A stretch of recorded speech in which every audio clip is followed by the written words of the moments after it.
Bernard Sychta urodził się 21 marca 1907 roku we wsi Puzdrowo na Kaszubach. Jako jedno z 13 dzieci w rodzinie kaszubskiej Jana, Sychty i Anny. Od najmłodszych lat nasiąkał kulturą i mową kaszubską. Jak sam podkreślał, Kaszuby nie należą do Polski, one są Polską. Języka kaszubskiego uczył się w codziennej pracy i zabawie, zaś modlił się po polsku.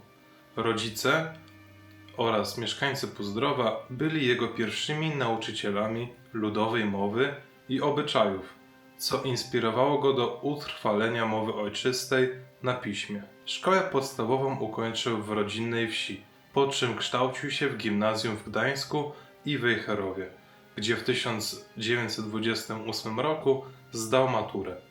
Już w czasie nauki w wejherowskim gimnazjum przejawiał zainteresowanie folklorem i twórczością w języku kaszubskim. Napisał wtedy Szopkę kaszubską, wystawioną przez jego kolegów. To doświadczenie wraz z dostrzeganiem ścisłego związku słownictwa z kulturą zaowocowało decyzją młodego Sychty o opracowaniu słownika kaszubskiego. Już jako nastolatek rozpoczął on zbieranie słówek, zwrotów, pieśni i podań podczas wakacji spędzonych u krewnych w kaszubskich wsiach Potęgowo i Linia. Po uzyskaniu świadectwa dojrzałości Bernard Sychta wstąpił do Wyższego Seminarium Duchownego w Pelplinie, rozpoczynając swoją drogę ku kapłaństwu. Święcenia kapłańskie otrzymał 17 grudnia 1932 roku, zostając księdzem diecezji chełmińskiej.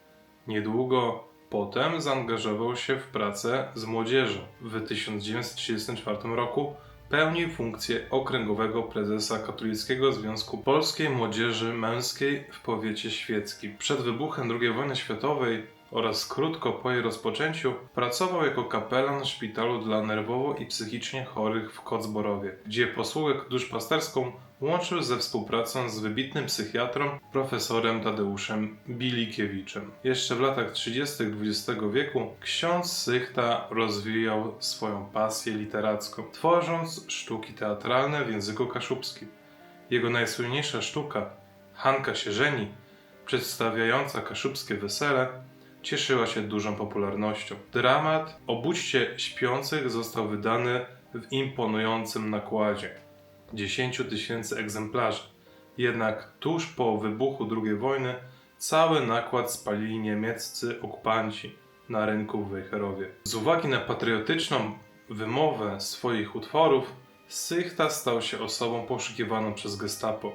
Zmuszony był się ukrywać, początkowo w Kocborowie u profesora Bilikiewicza, a kiedy Niemcy zajęli jego mieszkanie, uciekł do wsi Osie na Kociewiu.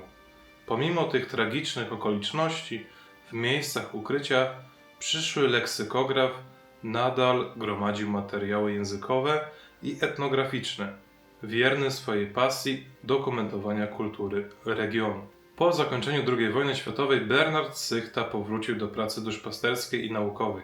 W 1947 roku został wikariuszem parafii katedralnej w Pelplinie, z którą związał się już do końca życia.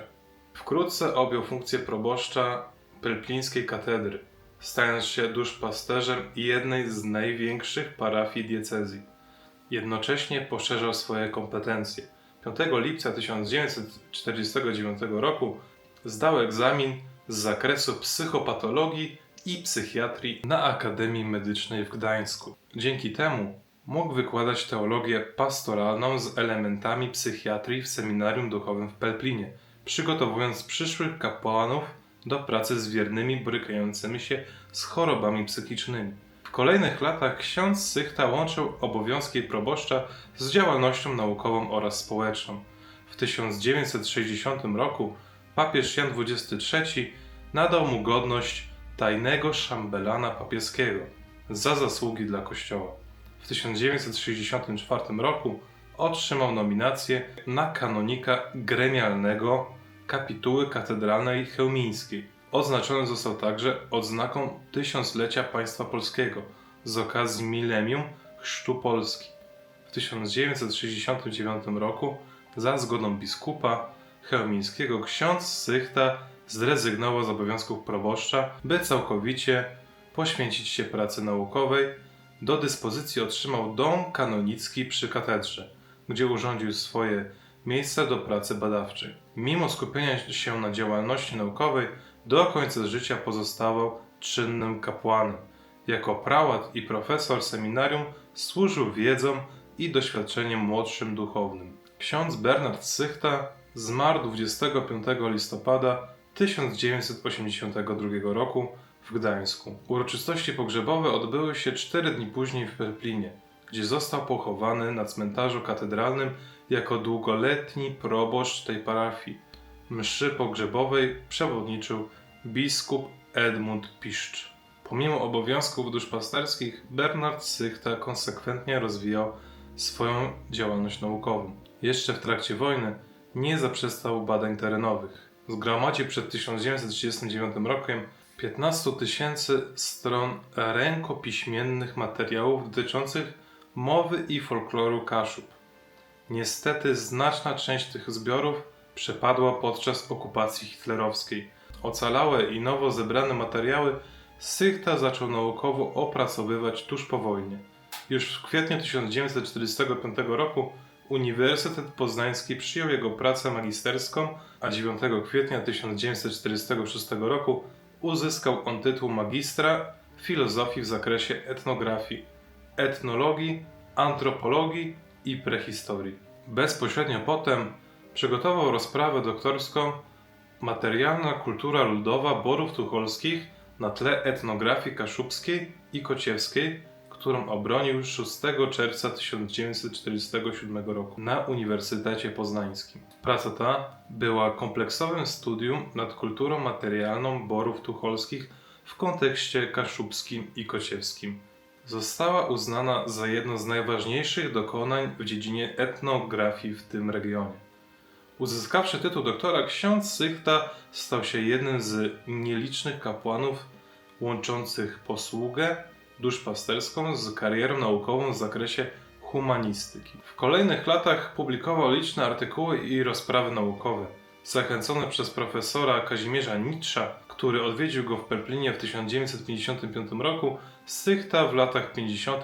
opublikował na łamach czasopisma Język Polski serię artykułów poświęconych językowi i folklorowi Kaszubów. Ogłaszał też swoje wyniki badań w periodykach regionalnych, jak Literatura Ludowa czy Rocznik Gdański.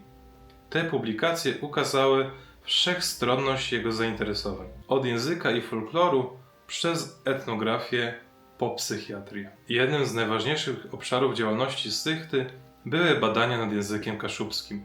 Próbował on wypracować praktyczny system pisowni kaszubskiej, wzorując się na ortografiach innych języków słowiańskich.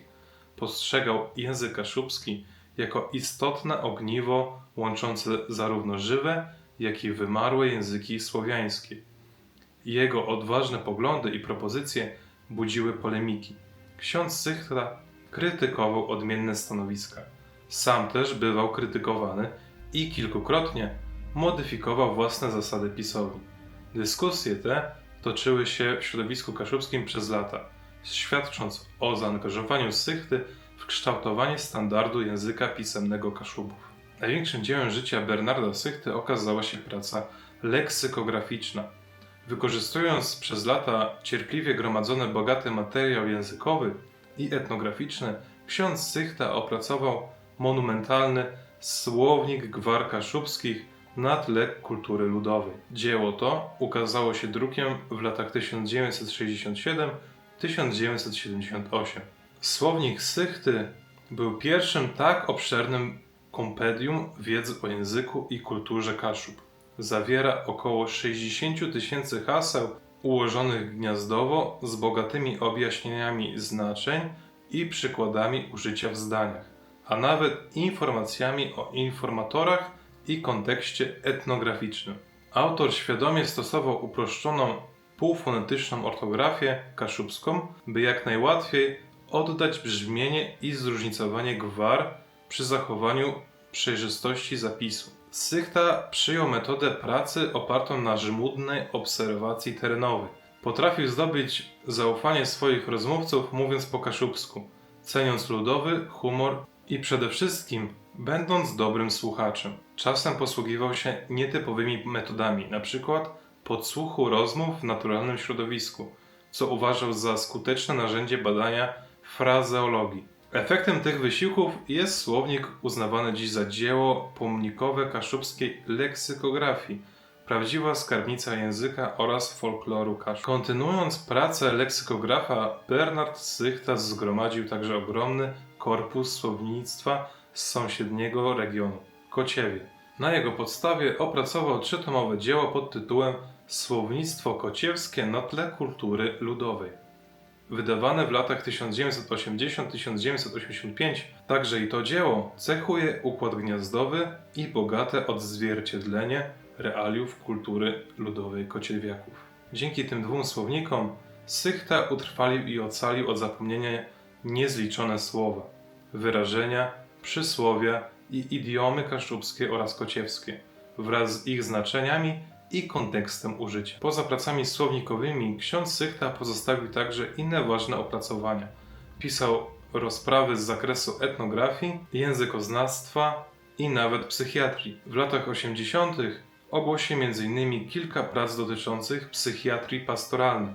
Jako folklorysta badał i opisywał wierzenia, zwyczaje i sztukę ludową Pomorza. W późniejszych latach wyniki tych badań zostały zebrane i opracowane przez innych badaczy, np. profesora Jerzego Tredera, który przeanalizował dane etnograficzne ze słownika Sychty, wydając książkę Kaszubi, wierzenia i twórczość ze słownika Sychty, która ukazała świat wierzeń, obyczajów, medycyny ludowej i folkloru Kaszubów. Równolegle z pracą naukową ksiądz Sychta rozwijał swą twórczość literacką. Jego wspomniane wcześniej sztuki teatralne odegrały znaczną rolę w literaturze regionalnej.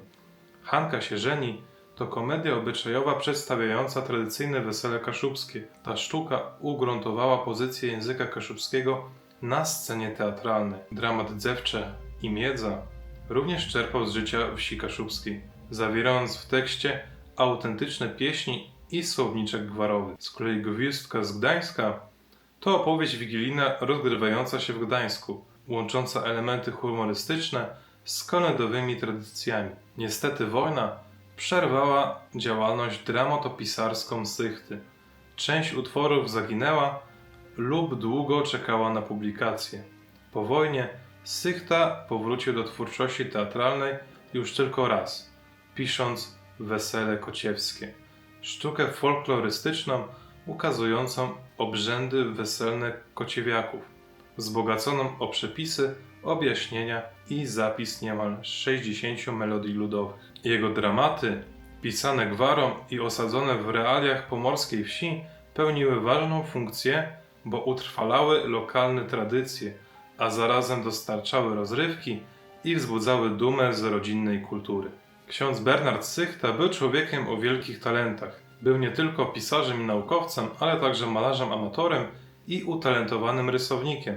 Pozostawił po sobie liczne rysunki satyryczne i karykatury oraz wiersze i bogatą korespondencję. Te mniej znane aspekty jego twórczości świadczą o wszechstronności zainteresowań Sychty oraz o poczuciu humoru, które przejawiało się również w jego podejściu do badań. Zaangażowanie Bernarda Sychty w pracę naukową i literacką szło w parze z aktywnością w środowisku intelektualnym Pomorza. Już w 1957 roku został przyjęty w poczet członków Gdańskiego Towarzystwa Naukowego. Należał także do Zrzeszenia Kaszubsko-Pomorskiego oraz do Towarzystwa Miłośników Ziemi Kociewskiej. Poprzez te organizacje współtworzył życie kulturalne regionu, uczestnicząc w zjazdach, konferencjach i publikacjach regionalnych. Ksiądz Bernard Sychta wywarł ogromny wpływ na zachowanie i rozwój kultury Kaszub oraz Kociewia w XX wieku. Jego prace naukowe i twórczość literacka stały się pomostem łączącym pokolenia Kaszubów z ich językiem i tradycjami. Przede wszystkim słownik gwar kaszubskich autorstwa Sychty stanowi do dziś fundamentalne źródło wiedzy o języku kaszubskim i skarbnicy folkloru tego regionu. Dzieło to bywa określone jako pomnik Kaszubszczyzny. Ze względu na swój zakres i szczegółowość porównywany jest do wielkich słowników języków narodowych. Dzięki temu słownikowi Kaszubszczyzna została udokumentowana w niespotykanym wcześniej stopniu, co umożliwiło badania porównawcze i przyczyniło się do podniesienia statusu jako odrębnego języka słowiańskiego, choć sam Sychta uważał swoją pracę przede wszystkim za wierny obraz żywej mowy ludu, a jednocześnie miał nadzieję, że dostarczy ona bogatego materiału twórcom. Pragnął, aby potoczna Kaszubszczyzna zasiliła i odświeżyła słownictwo literackie. Jego marzenie częściowo się spełniło. Wielu późniejszych pisarzy i poetów kaszubskich czerpało z frazeologii i słownictwa zebranych przez Sychtę, wzbogacając swoją twórczość elementami autentycznej mowy ludu. Równie ważne znaczenie ma spuścizna Sychty dla kultury Kociewia. Trzytomowe Słownictwo Kociewskie to pierwsze tak obszerne opracowanie języka i folkloru kociewskiego. Region Kociewia, często pozostający w cieniu bardziej znanych Kaszub, dzięki Sychcie zyskał rzetelną dokumentację języka i zwyczajów. Dzieło to ugruntowało poczucie tożsamości kulturowej kociewiaków i stało się punktem odniesienia dla regionalistów zajmujących się tym obszarem. Sychta był świadomy, że język i kultura ludowa Pomorza były narażone na zaniknięcie w obliczu procesów historycznych. Jego praca, zarówno naukowa, jak i literacka, odegrała istotną rolę w zachowaniu dziedzictwa niematerialnego Kaszubów i kociewiaków, zapisując tradycje, opowieści i wierzenia, przysłowia czy pieśni, ocalił je od zapomnienia i sprawił, że mogą one być poznawane przez kolejne pokolenia. Jego sztuki teatralne popularyzowały rodzinny folklor i język, wystawiane zarówno przed wojną, jak i współcześnie. W utworach dramatycznych umiejętnie wplatał w dialogi autentyczne przemowy, pieśni i przysłowia ludowe, nadając im drugie życie na scenie. Tym samym ugruntował pozycję Kaszubszczyzny i Kociewszczyzny w literaturze regionalnej, pokazując, że mogą one być nośnikami wartości artystycznych na równi z językiem ogólnopolskim. Znaczenie Sychty dla kultury kaszubsko-pomorskiej widać także w postawie lokalnej społeczności.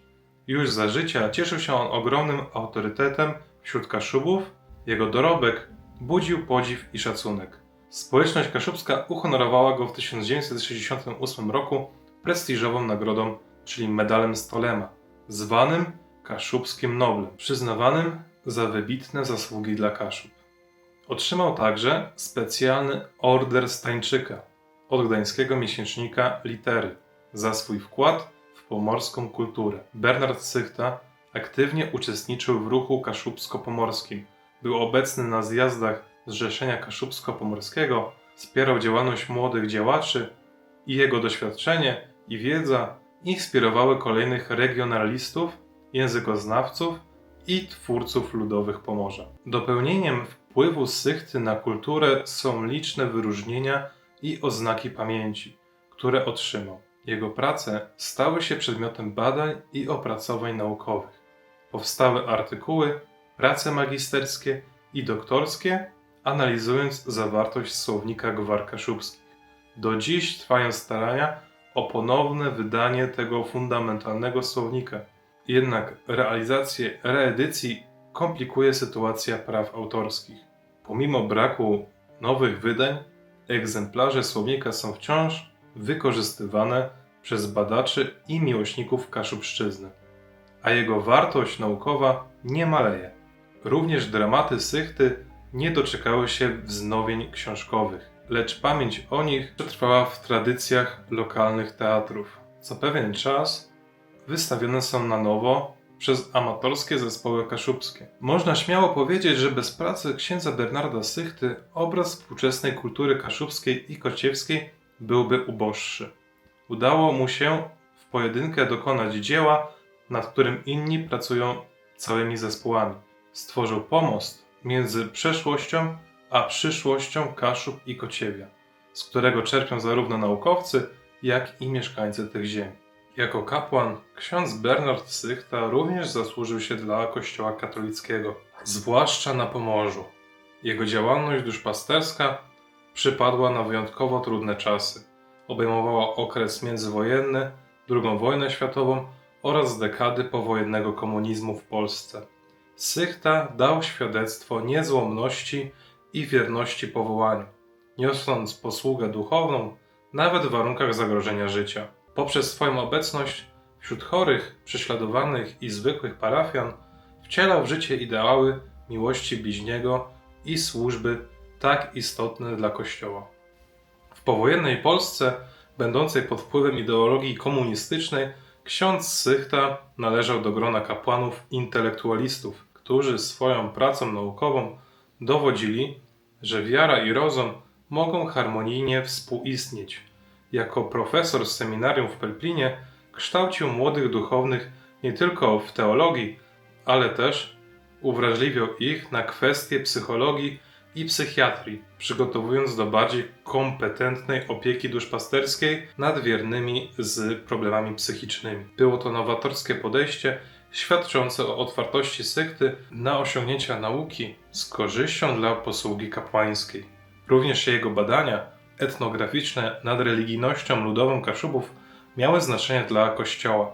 Pomagały zrozumieć ludowe przejawy pobożności i inkulturować wiarę katolicką w lokalne tradycje. Przykładem może być tu analiza kaszubskich nazw diabła czy praktyk magicznych, które Sychta badał i opisywał, co mogło służyć kapłanom do lepszego duszpasterstwa przez odwołanie się do mentalności wiernych. Kościół docenił wkład księdza Bernarda Sychty i nadano mu w 1960 roku tytuł papieskiego kapelana przez Jana XXIII. Był to wyraz uznania Stolicy Apostolskiej dla jego pracy. Jako prałat i kanonik kapituły katedralnej Sychta uczestniczył w ważnych uroczystościach kościelnych, służył radom biskupom i angażował się w pracę diecezji. W lokalnym kościele pomorskim był postacią wybitną. Ceniono go za erudycję, ale i pokorę oraz oddanie wiernym. Był żywym przykładem kapłana, który nie zamyka się jedynie w kruchcie kościelnej, lecz wychodzi do ludzi, bada ich język, kulturę i problemy, by tym lepiej im służyć. W ten sposób zyskał miano kapłana Kaszubów, całkowicie poświęconego sprawom swojego ludu. W wymiarze instytucjonalnym Bernard Sychta wniósł znaczący wkład w dziedzictwo intelektualne Kościoła.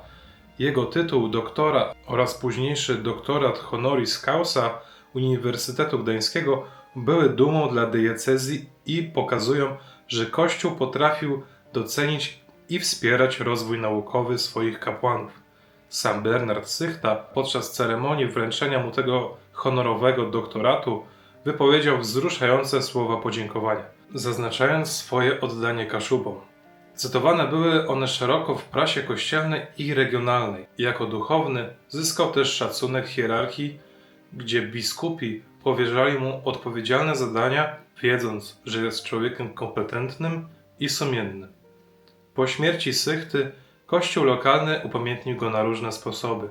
Między innymi odsłonięto tablice pamiątkowe przy parafiach związanych z jego posługą, a jedna z katolickich szkół, Katolicka Szkoła Podstawowa w Świeciu, obrała go za swojego patrona. To świadectwo, że jego postać jest wciąż wzorem dla młodych pokoleń, wzorem kapłana, głęboko zaangażowanego zarówno w życie duchowe, jak i społeczne swojej wspólnoty. Za swoje dokonania ksiądz Bernard Sychta otrzymał szereg nagród.